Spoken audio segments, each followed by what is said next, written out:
I get this part. I get the part where you're bringing in your Anthony Mantha types. I get why they're here. I get what ideal impact they'll have on the younger players and the overall roster feel. You want it to be competitive. I get it. There's just a part of me that, I'll get to that. Good morning to you. Good Tuesday morning. I'm Dejan Kovacevic of DK Pittsburgh Sports. This is Daily Shot of Penguins. It comes your way bright and early every weekday. If you're into football and or baseball, I also happen to offer daily shots of Steelers and Pirates in the same place that you found this. Mantha did a conference call yesterday, an introductory one with reporters. He was signed back on the 2nd of July for a year and $2.5 million by Kyle Dubas. And he spoke about, among other things, his status this summer heading into training camp, considering that his 2024-25 season in Calgary was ended in November by knee surgery, and he sounded optimistic about it. It's been a long time.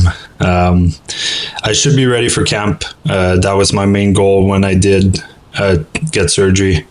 I mean, it's going to be almost 10 months post-op at the start of camp, so I should be all set and running, and I'll be ready. That's the ultimate goal, and that's exactly what I told Pitt when we were talking to each other over the summer. I focused a lot on myself and trying to prove that I'll be ready for camp, and then things went good, and here we are. And for me, it's to bring the best hockey I can, and like we talked about earlier, is to find some confidence and make things happen.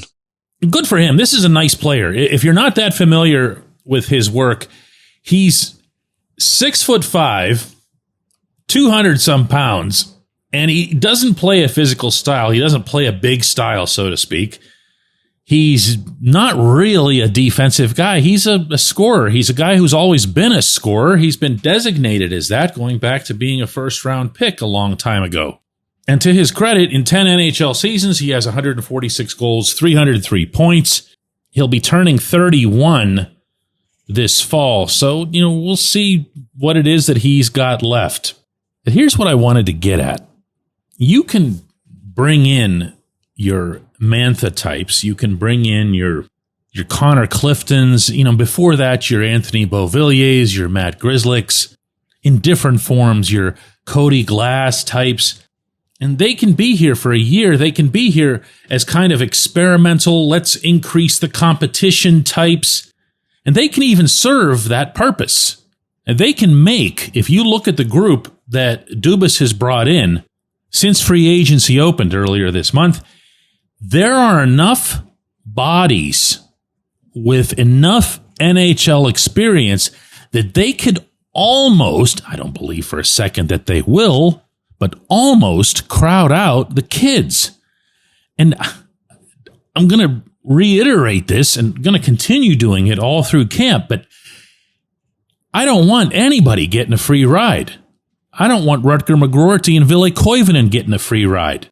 I certainly don't want a goaltender getting a free ride, which is why it's nice to have Artur Silovs in. You can't just say there's going to be a competitive camp and then bring in a bunch of terrible players. Because everyone will see right through it. Outside and inside, especially on the inside. The players see everything. But listen, I'm almost embarrassed to share this with you. But the way I'm looking at this season is probably not the way a lot of people are looking at this season. And that actually includes Dubas and his management team. See, I look at this roster. Oh, you know what I'm going to say, right? Okay, fine. Just deal with it. I look at this roster.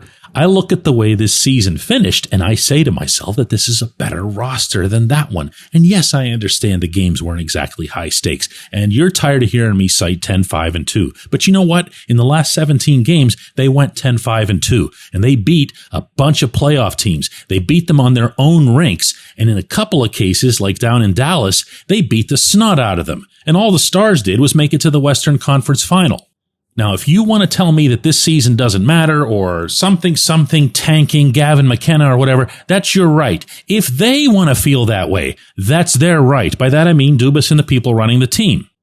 But a lot of this sentiment, I'm convinced, has been founded on the notion that one or both of Brian Rust or Ricard Raquel were going to get traded this summer, and that hasn't happened. And there are zero indications that either of them is getting moved. Erik Karlsson still might, but I'm sure I can probably get about a 50-50 split on whether or not that would be a good or a bad thing for the Penguins this coming season. So this looming catastrophe that way too many people are sensing isn't going to happen. And when you have these Mantha types in the fold, they do get attached. They do get a sense of, hey, I like it here. I'd like to belong here. I like these guys. I'm getting comfortable with them. It might be a Lars Eller. It might be a Kevin Hayes. It might be a Grizzlick who, after a horrid first 20 games, ended up being a really significant contributor to that hockey team this past season. And I know from talking to some of these guys that I've mentioned, the Beauvilliers and so forth, they didn't see themselves the way they were seen on the outside. They didn't see themselves as, hey, I was brought in here because they needed to have a competitive camp. They saw themselves as, they brought me in here because I'm a good hockey player, and I'm going to show them that I'm a good hockey player. And you know what Beauvillier did? He showed them that he was a good hockey player, ended up getting them something in a trade, and then he showed the Capitals that he was a good hockey player. Now, I just think, I think you want to be careful with doing a little bit too much of this or being a little bit too honest with everybody. Okay? If you bring in Mantha, what you tell Mantha is, brought you in here because you're a former first-round pick who's got some skills that we could use. We think you have top 6 capability because you've played top 6 in the past. Maybe you could skate next to Gino. I see him as being next to Gino, by the way. Gino's always liked being flanked by the big guys. And you make him feel important because the chances are really good that he is going to beat out whoever he'd allegedly be competing with this September. Just a thought. When we come back, J1Q. This episode is brought to you by Bet Online, your number one source for all your summer sports needs this season, from Major League Baseball, golf, NHL, NBA playoffs. Get the latest odds and lines, including all team matchups, player props, odds on just about everything that's out there. Head to the website today or use your mobile device to get in on the action. Bet Online, where the game starts.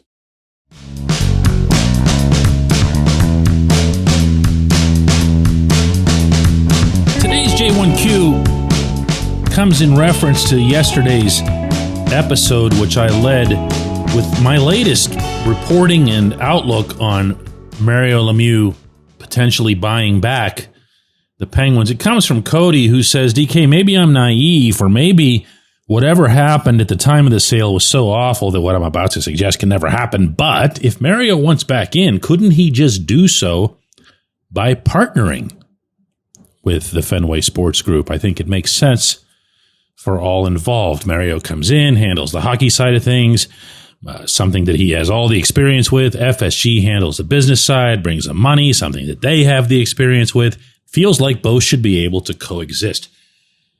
Cody, yes. Okay. I could just give you that as the answer. Yes, except let's put it this way. Mario has become, in his career and in his life, plenty comfortable with being able to call his own shots. He's played the game the way he wants. He has, to some extent, surrounded himself, even as a player, with some, hardly all, of the teammates that he's wanted, the coaches that he's wanted, even the GMs. And then, of course, as owner, he called all of the shots. Well, him and Ron Burkle had a legitimate partnership. That wasn't an act. They did everything together. So if he wanted this scenario, or if he was in favor of this scenario that you're describing right now, Cody, you could have that tomorrow without paying a penny. I mean, he's still in the ownership. He's still in there. It's a minuscule percentage, but then, as you're pointing out yourself here, he's Mario. It's not like they wouldn't listen. It's not like they wouldn't embrace him, and it's not like they wouldn't benefit. So I have no choice but to believe, in light of everything that I'm spelling out here, that he'd want to run it. He'd want to be the guy. He'd want to have enough say and sway that he wouldn't feel compelled to be checking with anybody on it. But allow me, please, to also throw this in. I am not remotely speaking for 66, and I am not remotely sharing anything that I've actually heard. So framing this appropriately, it's just me pulling something out of nowhere. But unless I've lost all sense for who that man has been his whole life, there is nothing about him that would be in favor of even the tiniest semblance of rebuilding this team while Sid is still here and Sid is still putting up a point a game. Okay? So just take that for what it's worth, which is nothing more than one individual's opinion, and run with it as you will. That has never been Mario's mindset. To the contrary, he sees great players, he recognizes them, he respects them, and he's done everything in his power to enable them to win championships. And on that note, I'll sign off for the day. I appreciate you, Cody. You know that. I appreciate everybody who listens to Daily Shot of Penguins. We'll be back with another one of these tomorrow.